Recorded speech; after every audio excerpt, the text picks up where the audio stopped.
சாம்பாரோட taste ரொம்பவே எக்ஸலண்ட்டாக இருந்தது. நெக்ஸ்ட்டு வந்து ஒரு கிரில்டு சாண்ட்விச் வாங்கியிருந்தோம். சாண்ட்விச்சோட டேஸ்ட்டும் பார்த்திங்கன்னா நல்லா இருந்தது. உள்ள ஸ்டஃபிங் வந்து மயனஸ் கூட நல்ல ராவாக கட் பண்ண வெஜிடபிள்ஸ் எல்லாமே வச்சு ஸ்டஃப் பண்ணி கொடுத்துருந்தாங்க. கிரில்டு சாண்ட்விச்ன்றதால மேலே வந்து கிறிஸ்பியாக இருந்தது, உள்ளே சாஃப்டாக நல்லா இருந்தது. நெக்ஸ்ட்டு நாங்கள் ஆர்டர் பண்ணதுன்னு பார்த்திங்கன்னா ஹாட் குலாப் ஜாமுன். அது என்னது ஹாட் குலாப் ஜாமுன்னு சொல்லிட்டு கேட்டதுக்கு, இந்த குலாப் ஜாமுன் வந்து நல்லா சுட சுட கொதிக்க கொதிக்க இருக்கும்னு சொல்லியிருந்தாங்க.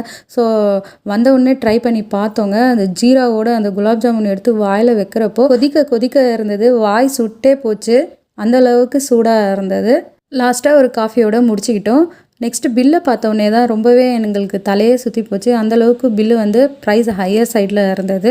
ஒரு தடவை வந்து இங்கே வந்து விசிட் பண்ணி சாப்பிட்லாம், எல்லாமே ஓகே. ஆனால் பானிபூரி மட்டும் 5 பூரியை வச்சு ஒரு பிளேட் பானிபூரியோட ப்ரைஸ் வந்து 69 ருபீஸ்ன்ட்டு கொடுத்துருந்தாங்க. இத்தோட இந்த ஹோட்டலுக்கு ஒரு கும்பிட